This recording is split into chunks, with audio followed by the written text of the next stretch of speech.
Hi, everyone. My name is Hallie Hunt. I'm the Dean of Students here at Cal State Fullerton, and thank you so much for joining this webinar, which answers your questions every week. So every Friday, we do a webinar from 3 to 4, where we address the most pressing concerns and the correspondence that we've received to the Dean of Students office the week preceding.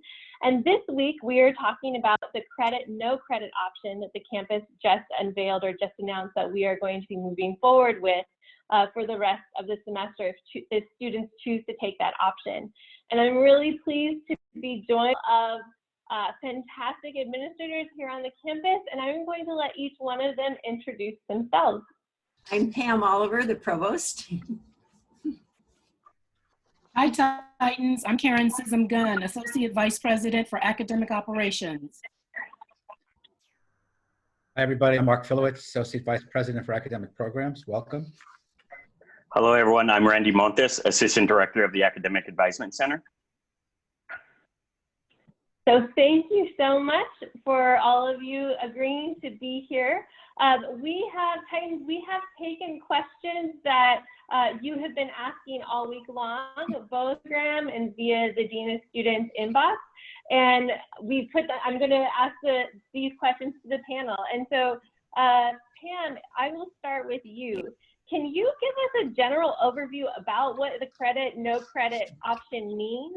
And then talk about if students are allowed to choose which classes they want to take as credit, no credit. Thank you so much, Hallie, and good afternoon, Titans.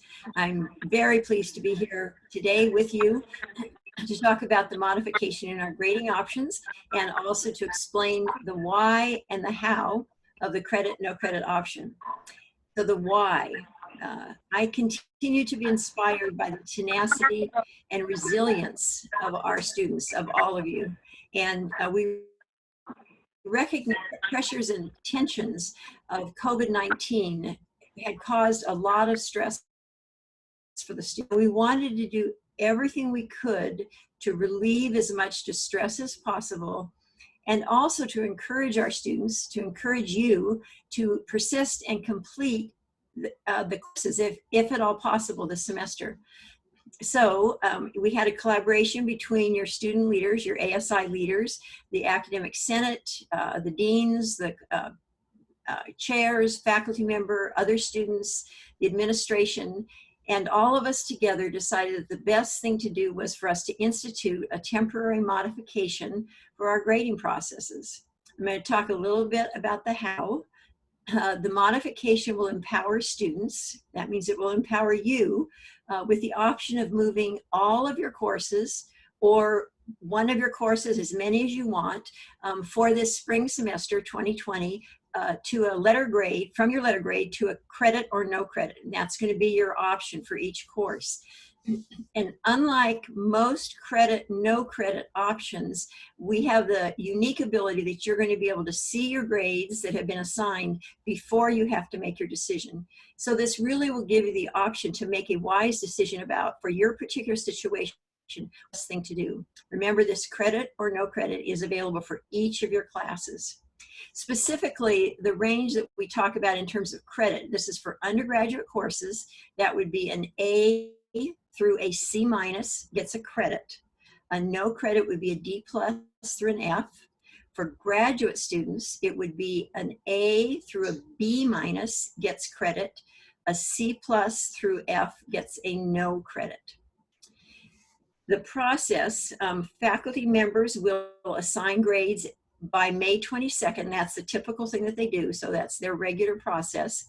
And then you will have a 10-day period in which you can review the grades and decide to opt in to a credit, no credit, or to keep the letter grade that you were assigned. If you make a decision and change your mind, if you make a decision to do a credit and you change your mind, you're welcome to go back into the system and change your decision all the way through that 10-day period. We're going to explain the exact process of how you do it and showing you some screenshots so you know how to do it in just a few minutes in one of our questions. But I wanted to let you know that at the end of the review process, which is June the 1st, 11:59 p.m., your grades then get finalized on your transcript. So it goes from May 22nd through June the 1st that you can make these choices. If you don't opt into the credit, no credit, your assigned grade, your letter grade is the default. That's what you will be getting for the class.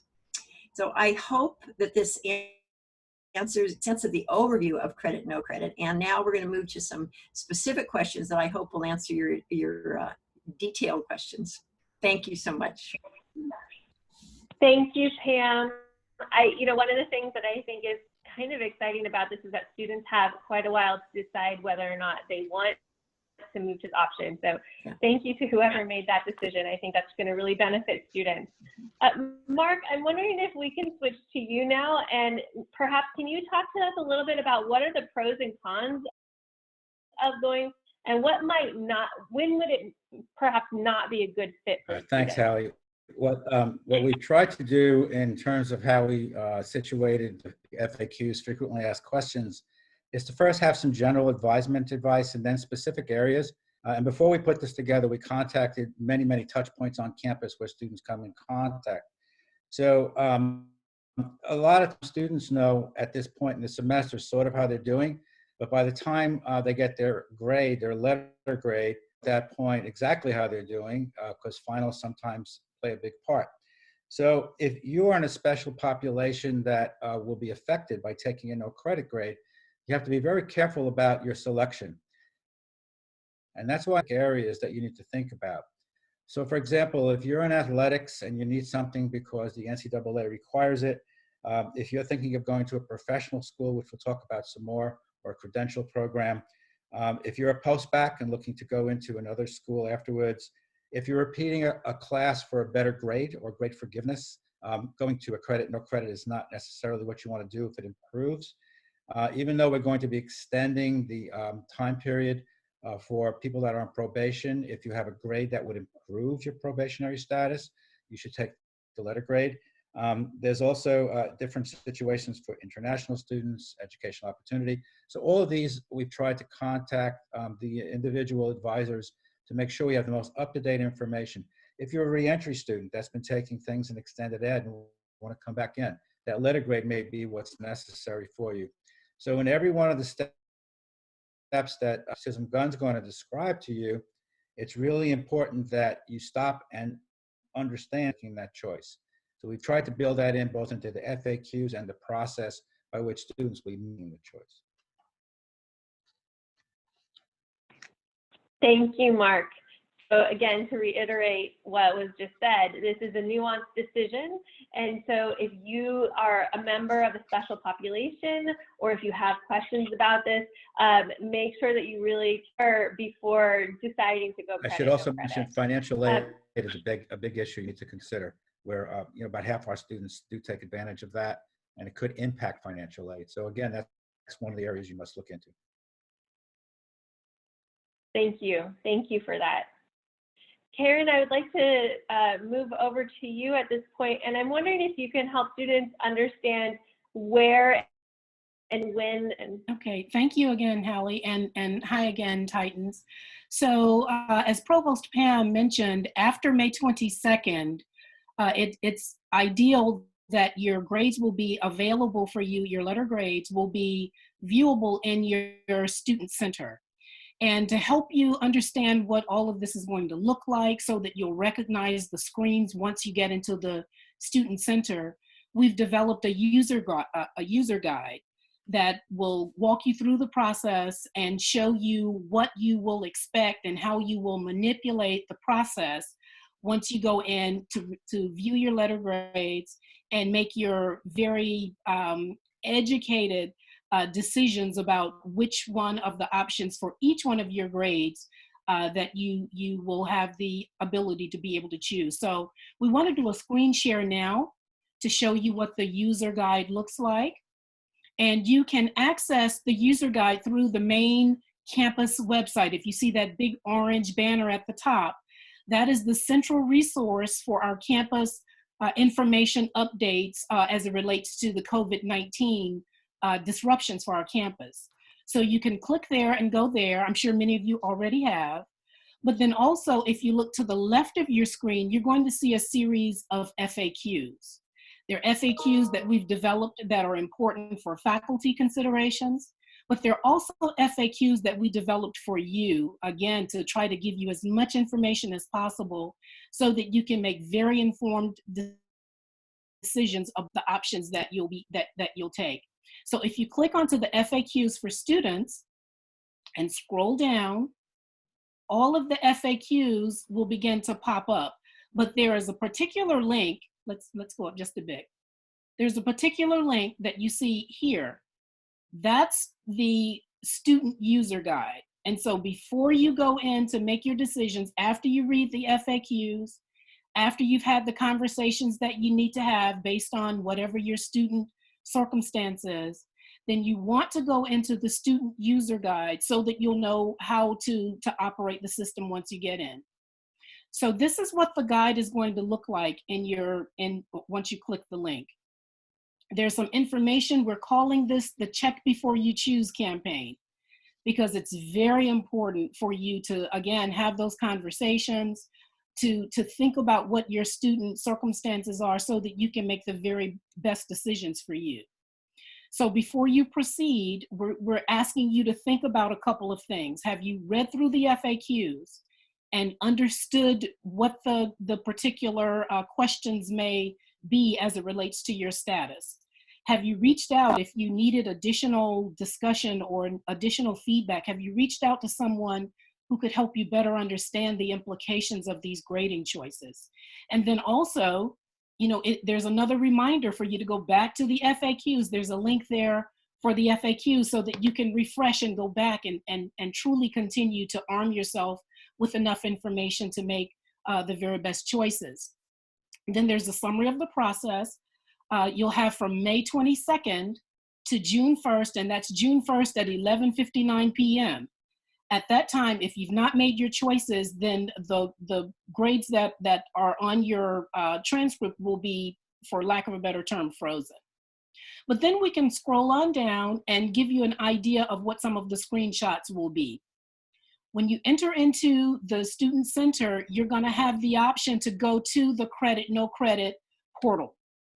And that's denoted here by the red section. So you'll click there, and the pages that you will go to, if you scroll on down, is additional information for you to think about before you proceed. If you go on down, if you see this larger long red bar, there are a series of acknowledgements that give you a stop sign to think about before you go through and enter into the system to make your choices. To make sure you understand what the credit grade range is equivalent to letter grades, and the no credit grade range, what those letter grade equivalents are. Knowing about when you have the option and the timing for changing your grading basis. Just some facts about knowing that the credit and no credit grades don't hit your GPA. And also some information about specific courses, specific GE courses, and knowing the grading options for those courses to help you make those decisions about those courses. Once you click those acknowledgements, you'll save your acknowledgement, and you won't have to, you can come back to the system as many times as you want to in that 10 days, but you won't have to click the acknowledgements again. And if we scroll on down, your acknowledgement will be saved. And then now you're in the actual section where you'll make the choices. Each one of the courses is going to allow for you to make an individual choice for each one of the courses. So you see here, we've made Tuffy Titan one of your colleagues. So this is Tuffy's record that we're using as a sample. And these are the letter grades that Tuffy has received for the spring 2020 term. And for each one of those grades, there is the option in order to either, of course, the letter grade is the default, or to choose the equivalent credit, or in the case of those grades that fall in the no credit range, the no credit. If you look at the first grade, let's look at the first. You see that Tuffy earned an A in that course. The only option that he can choose would be the credit, no credit, right? You see that button there. Then for the other courses, you see that Tuffy has selected the credit grade in this instance. If you go on down for the other courses, let's go to the D minus. Tuffy could take a no credit, or Tuffy could select the the D plus, I'm sorry. Obviously, based on Tuffy's circumstances, that D plus, earning the letter grade and earning the credits, is going to be most beneficial for that course. So this gives you an idea of what it's going to look like and the way that the decision-making process is going to be in your student center. And if we go on down, there are other examples too. If you happen to have a course where the instructor has not reported a grade, you will not yet be able to make that determination. There won't be a button until that instructor provides the grade for you. And step number 6, after you've made all of your choices, you're going to be asked again, are you sure that the choices that you've made are the ones that you want to make? And then you'll be able to click the yes button or the no button. And if we scroll on down, if you need more help, there is also final guidance on, when you're in the decision-making process. If you have questions about GE courses, lower division GE courses, then you can contact the Academic Advisement Center. If you have upper division and major course questions, then you can always contact your student success team. But we wanted, again, to put this resource together so that you could view it ahead of the grading selection time, so that you'll know what it looks like and how you'll be able to make the choices in your student center. And we know that you're going to make strong choices, Titans. Thank you. Thank you so much, Karyn. And thank you to the team that put together the FAQ on that. That was a lot of work. Titans, please read through it. There's a lot of good information there for you that will help you decide whether or not this is the right choice for you to make. So I'm going to switch back to Mark. We're getting a lot of questions right now about how going credit, no credit might affect the undergraduate GPA. Right. I'll mention that both for undergrad and grad to save some time. So for either one, if you take a credit or no credit, it does not affect GPA at all.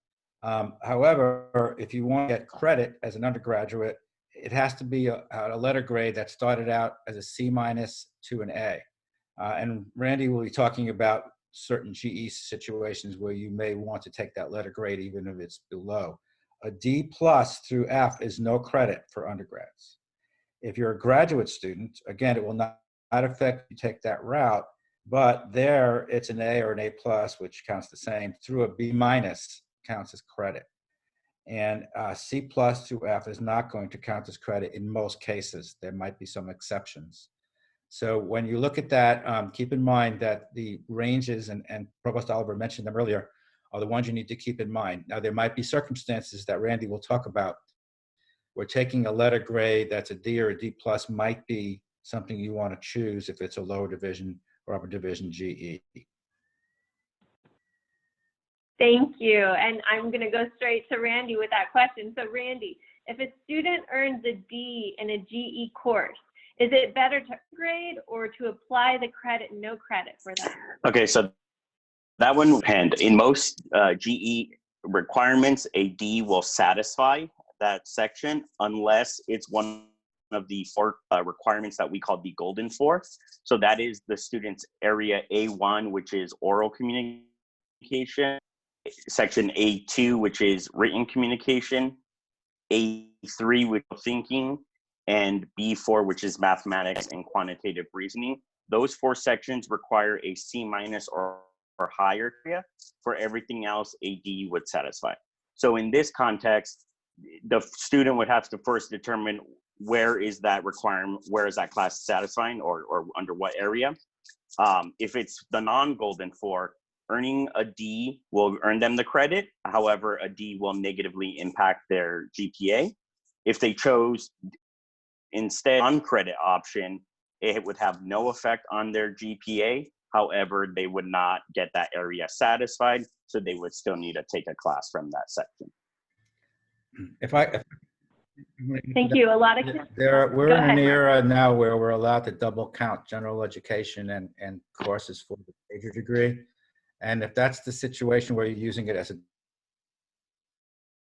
double, make sure that you're satisfying the major, which again, C- for undergrad, B- for grad. So you got to be a little bit cautious if you're using that GE course to satisfy both GE and the major. Sorry. Oh, thank you for that further information. So Titans, what I'm hearing from the experts is that you really do need to start thinking about which direction you're going to go with all of these choices, and start thinking about whether or not, or how you're assigning each class towards your graduation. And it really is going to be nuanced. So thankfully you have some time to figure this out. So thank you, everybody. Karyn, we have some questions about how will this affect graduation eligibility? Well, selecting credit and no credit options are equivalent to certain letter grades. So they won't impact your graduation eligibility any different from the correlate letter grade. As you've heard Provost Pam, as you've heard AVP Mark say, there are ranges of the credit grades that equate to ranges of letter grades. And also the no credit grades have their own equivalents. So these grades won't impact your eligibility for graduation any differently than the equivalent letter grades would. Thank you. Mark, if students decide to do credit, no credit, do the units count towards the 120 unit threshold?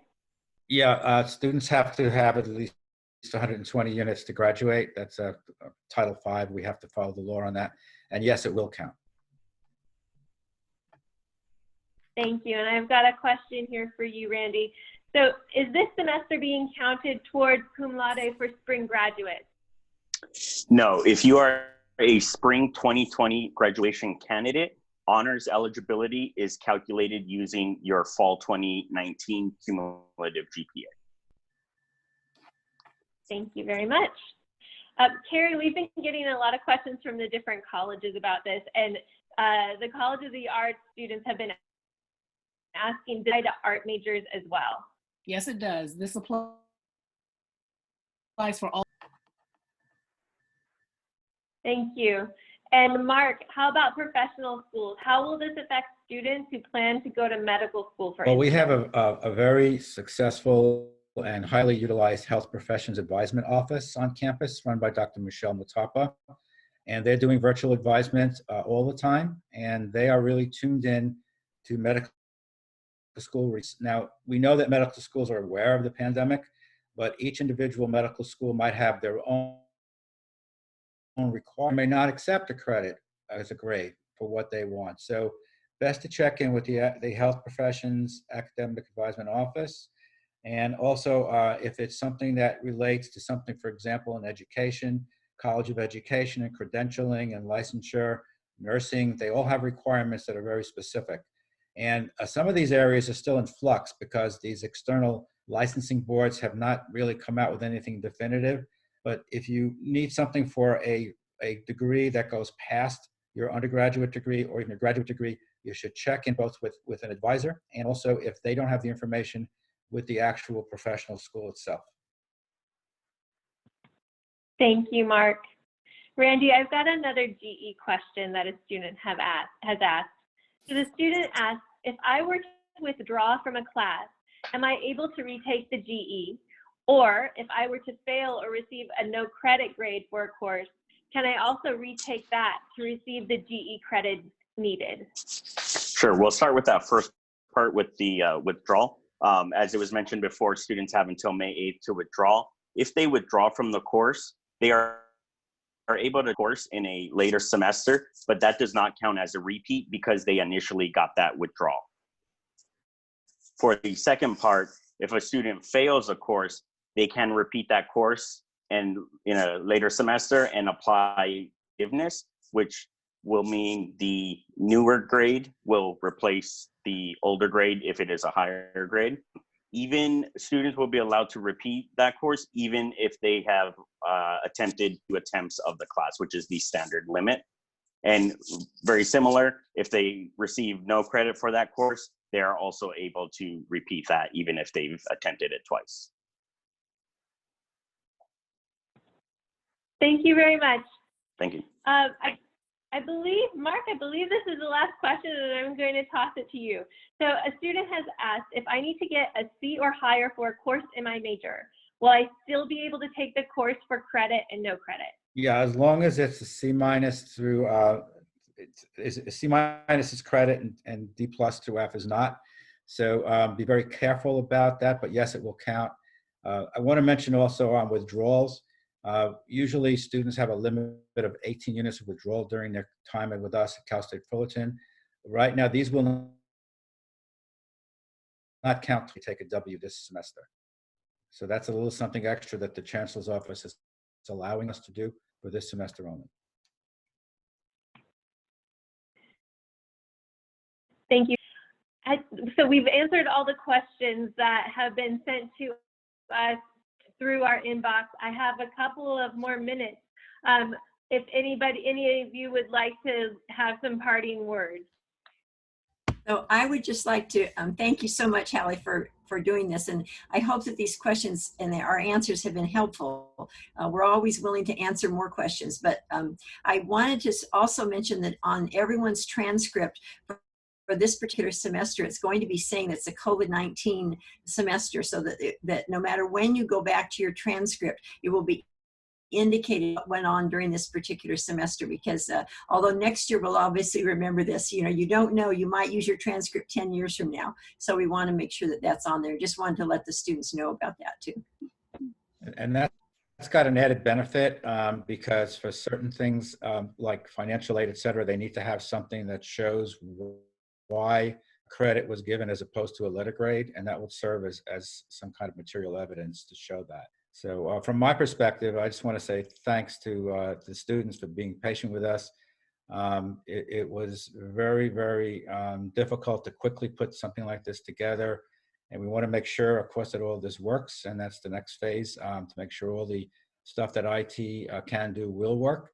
And so we have people both in the TDA unit so that it makes sure we feed in properly to the TDA. Also people in scheduling to make sure the prerequisite situations handled properly. We have from all over campus striving to make this work because, again, we recognize the amount of stress this situation's put on students, and we're trying our best to help relieve some of that. So thank you for the chance to talk about this. I'd like to thank Hallie and her team for providing this space for us to be able to share this information with you. It's very important. This is a critical term like no other, and you all are actually living through history. So these decisions that you're going to make are going to be very important. And so we want to make sure that the resources that we've provided for you, that you use them, that you consult with individuals that you need to consult with so that you can, and above all, we wish you all the best, and we want you to hang in there. Titans reach higher, and we're resilient, and we put our best foot forward. So just know that there's an entire institution that it's wrapped its arms around you to ensure that this very stressful semester can be as semester successful for you as possible. So just know that there's a lot of goodwill going out there for you, and we're wishing each and every one of you the best. We're here for you.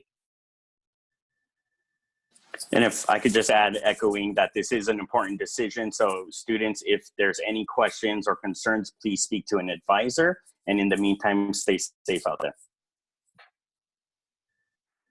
Thank you so much, everybody. Thank you so much for agreeing to be on the panel. And thank you for answering all of our student questions. Titans, thanks for joining us today, and thanks for sending in your questions into us. As I said at the beginning of the recording, we are putting these webinars together based on the questions that you are asking us and that you're sending to us. So we will be planning future presentations based on what is on your mind. I think next week we're going to be dedicating our webinar to the CARES Act, and we'll be talking about that funding. How do you get it? We'll also be talking about how do you get basic needs taken care of in general during this time. So please join us next Friday. And in the meantime, if you have friends who weren't able to watch this, or if you want to listen to it again because you want to get that information once more, this will be posted on the Dean of Students website, hopefully by Tuesday. So in the meantime, I hope you all have a good weekend. It's going to be warm. I hope that you're able to stay cool, and I hope that you're able to do something that makes you feel good this weekend. Thank you, Titans. Be safe, and I'll see you soon.